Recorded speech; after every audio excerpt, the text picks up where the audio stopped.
Warning: Tsukihime is an adult visual novel with themes and depictions of sex, sexual violence, gore, and abuse. Warnings will be placed before any of these pop up in the video. Just be advised that these themes are in this story. Welcome back to Tsukihime. The last chapter saw Shiki and Ciel encounter Roa, which ended with Arcuid killing him as he fled. After parting at the gate, Shiki prepares to get back to his regular school days, but is still holding on to his experiences from the abnormal week and a half he's had. We now wake up to Chapter 10, Red Residue, Part 2. Shiki wakes up in a hurry and is drenched in sweat. He can't recall having a nightmare, but he is clearly unnerved, and he wonders if the book he read last night was the cause. After calming down and being unable to recall what could have worried him so much, he decides to forget about it. Hisui then comes into the room with Shiki's uniform, and before she leaves, she tells him to go to the dining room whenever he's ready. After thanking her, Shiki completely forgets about his earlier thoughts. While changing, he sees his knife on the desk. This tool that his father gave him has been so pivotal in the last week and a half, but now it may not be needed again. This thought brings him to think of Ciel, who he only knew for a short time, but who made going to school such an enjoyable time. Now that she isn't there, he gets a bit sad. But even if he never sees her again, he can at least move on with the memory of her.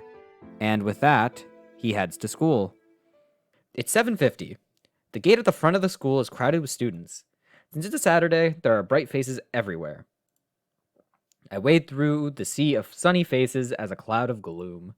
No matter what I tell myself, the fact that Senpai is gone weighs heavily on my... I can't believe my eyes for a moment, but there's no doubt. Ciel Senpai is walking towards the school. Senpai! I shout her name out without even thinking, and she turns towards me. Oh, Tohno-kun. Good morning. She gives me a bow. Good morning? Didn't you go back? No. I would never go back leaving you here. She speaks with a brilliant smile. Never go back leaving me here. Even though there are students all around me, I feel myself blush with furiously. That is... Yes, what is it? Can I take those words for what they sound like? Yes, I leave it to your imagination, Tohno-kun. She nods and gives a radiant smile. I can't breathe. Oh god, I hit right-click. Not because of the pain tension I have felt up until now, but because of the burning happiness that now wells up inside of me. If no one was around, I'd shout out, "All right," at the top of my lungs, but I won't because it's very late. Senpai! I grab her hand. So you mean you won't go anywhere, right? You'll stay here at school forever, right? If I stay at school forever, I'll become an old lady. I'm a third-year student, so I have 4 months left until graduation. But you'll stay here, right? You won't leave like you said yesterday, right? Yes. I'll stay till the end now. All right! I let go of her and manage to stop myself. I want to run around the ground for many laps, as if I won a lottery. I'm feeling really high. No, this feeling feels far, far greater than that. I feel like laughing out loud. I can't even bear to just stand here and do nothing. Tohno-kun, you should hurry or you'll be late. Oh, that's right. Later, senpai. See you at break. Yeah, you still got school, my dude. Waving a hand to senpai, I go towards the school building. Smiling to myself, I run as fast as I can to class. The way that was all worded, it made me very happy. Like, I was happy for him. First period is over.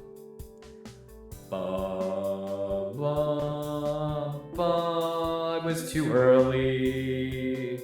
I can't believe that.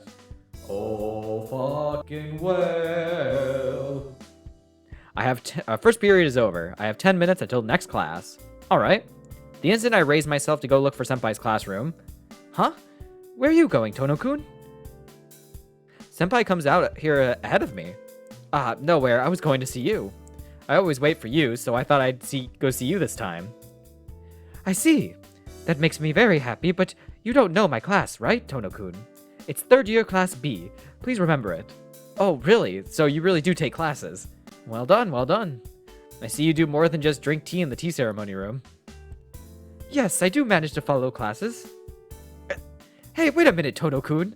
You think I'm really like that? I can't really deny that.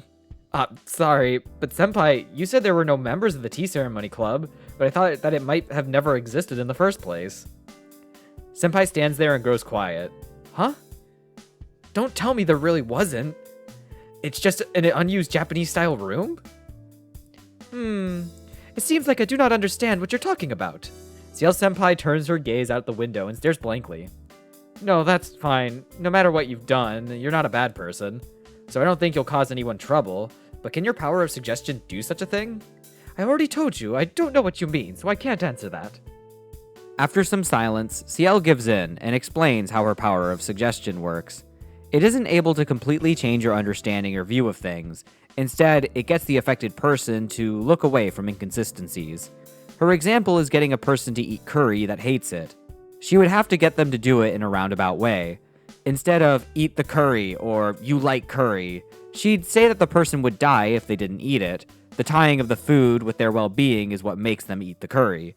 However, even that can be difficult if a person's will is strong enough. In that case, all she can do is say, quote, "Do not doubt what I say," unquote. Shiki recognizes the statement, as it's what Arku had theorized it was earlier, but he doesn't mention it. Instead, he asks her another question based on the example she gave. By the way, senpai. Yes? What is it? Yeah, senpai, you really love curry, don't you? CL-senpai just smiles and does not answer. Her slight expression makes it impossible for me to see if she is denying it or affirming it. Well, it is about time. I'll see you again after classes are over, but is your body okay, Tono-kun? Your arms are working fine. Yeah, it doesn't hurt anymore. I can come to school thanks to you. I bring my hand together and give her a bow of thanks. I see. Then how was your headache? It seemed like it was really hurt yesterday. My head is okay too. Besides, if I have my glasses on, there's no problem. I see. Hearing that makes me feel much better. And there she goes. CL-senpai heads towards the hallway. She suddenly stops as if she forgot something and turns around. I forgot to ask. Tono-kun, are you feeling well? Yeah, I'm fine. Thanks to you, all my troubles have disappeared. That's good. If anything strange happens, please do not hesitate to tell me. Here's my phone number. She hands him a slip with her digits, then leaves, with Shiki shocked that their relationship has moved so fast yet has gone so smoothly. He worries over this, but we then skip to the end of the school day, just before noon as Saturdays are a short school day.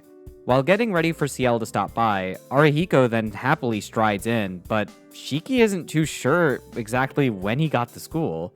Arihiko says, quote, "Let's go play, Tono," unquote, in a direct and suspicious manner that Shiki picks up on immediately.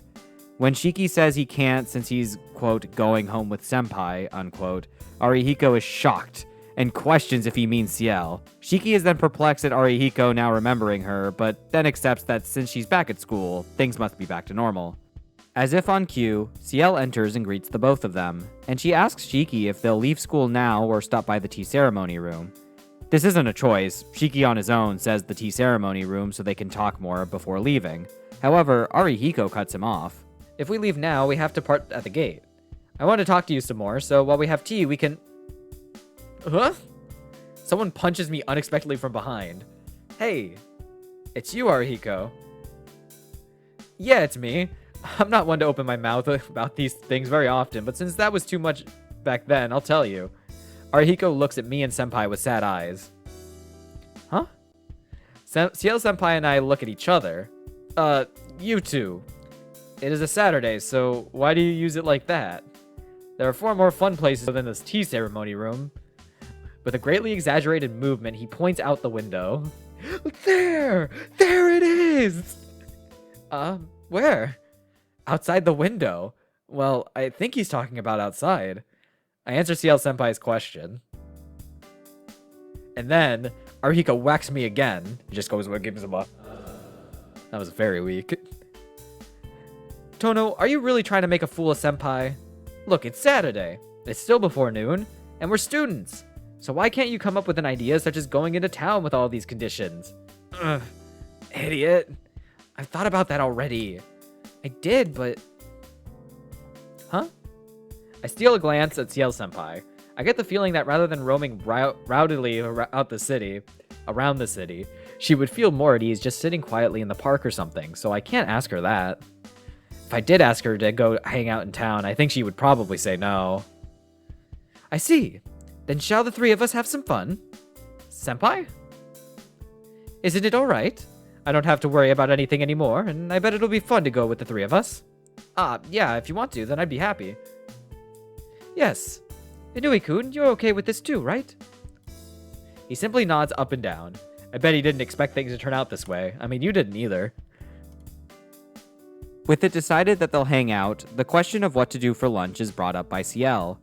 After discussing finances and where exactly to go, they decide that they'll each meet up in a half an hour at a movie theater that has a cafe nearby. Though Shiki tries to tell Ciel going to his house will take him 30 minutes alone, she leaves before he can. Arihiko is 100% okay with him being late, then leaves himself. With a time crunch, Shiki rushes back to the mansion. Kohaku greets a blitzing Shiki in the lobby, and Hisui greets the speeding boy in the hall to his room, with Shiki saying hello to the both of them before quickly going to his room. He made it to the mansion in 15 minutes, which he's very happy about. He hurriedly gets changed, then gets ready to go to the theater, noting he won't be able to get there in 15 minutes. She knew I lived uphill, but she still made that impossible deadline. Damn, maybe she might be a bit mean. I grumble as I shoot down the stairs.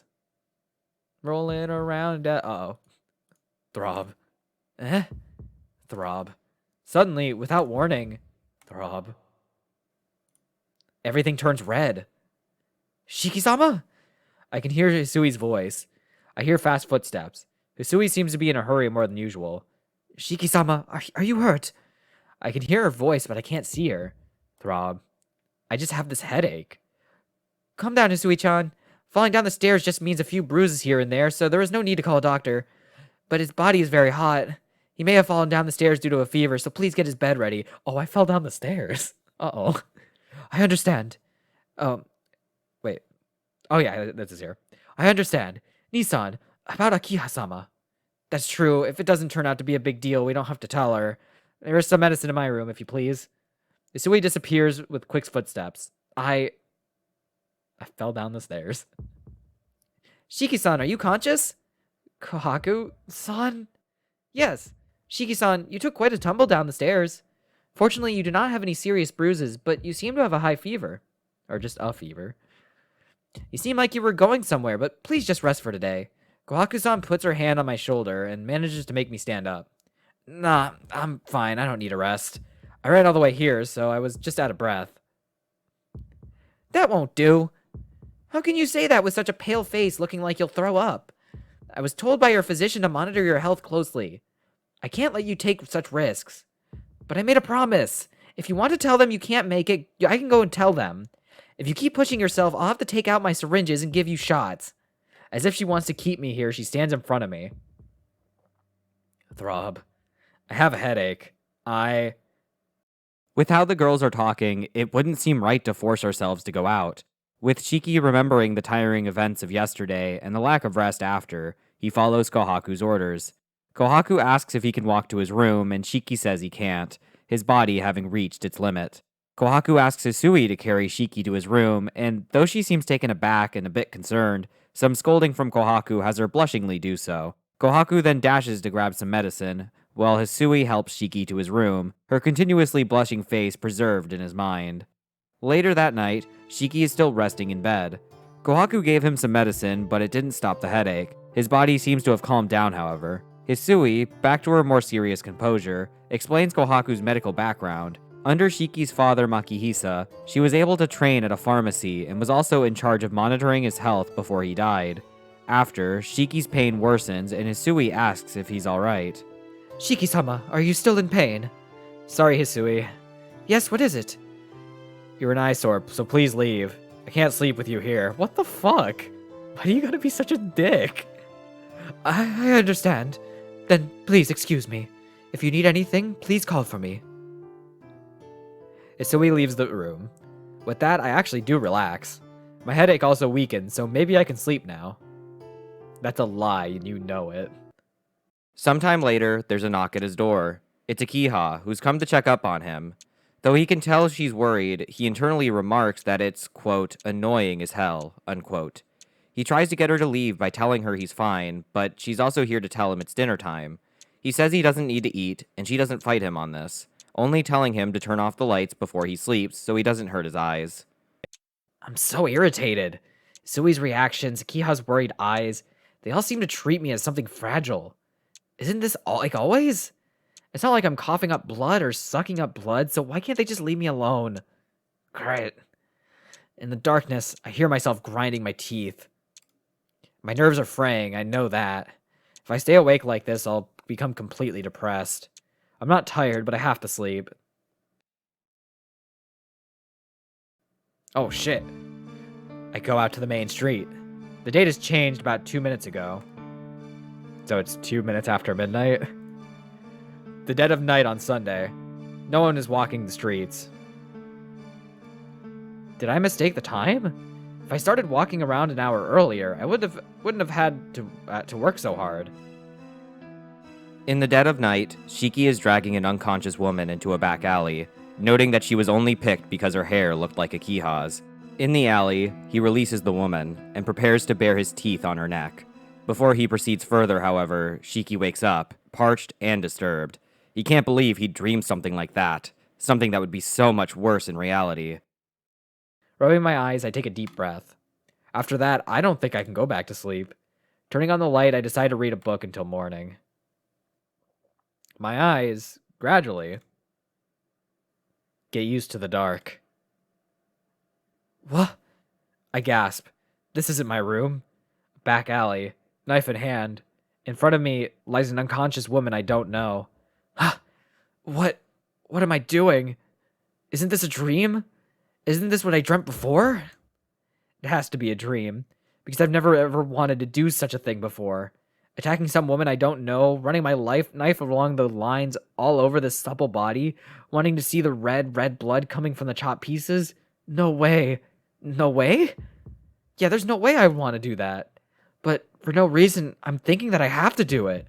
As the urge starts to consume his mind, Shiki remembers what Roa had said during their fight. Quote, "You're the same. You, like me, will end up as a killer, Tohno Shiki." Unquote. He tries to fight off these words from the grave, but as he continues to hold his knife to the woman's neck, he wonders if he's truly gone crazy now. His thoughts are cut off by the waking of the unconscious woman. Noticing the knife at her throat, she screams, and Shiki retreats out of the alley with a yell. He did not kill the woman, but had the situation changed even slightly, he may not have been able to stop himself in time. In a mix of horrified laughter and a lot of panting, he escapes to the mansion, but his fear stays with him. I fly into my room and try to lock the door. I clamor about, but I can't get it done. My fingertips shake like crazily, or shake crazily. My fingertips shake crazily. It's just sliding a simple metal piece, but I can't do it. I'm scared. If I don't lock the door quickly, it will come in. Some unknown thing will come in. I have to lock the door. I can't let it come into this room. I can't let it leave this room. But why? I don't know. I don't know, but I continue to try and lock the door wildly. I try all night to lock the door, but no matter how long I try, I can't even lock the door. That's when it hits me. I've been crazy all along.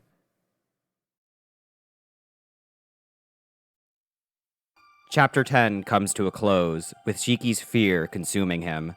Though everything seemed like it was all over, it is clear that Shiki's troubles are anything but finished. Thus, I will see you next time for Chapter 11, Mirage, Part 1.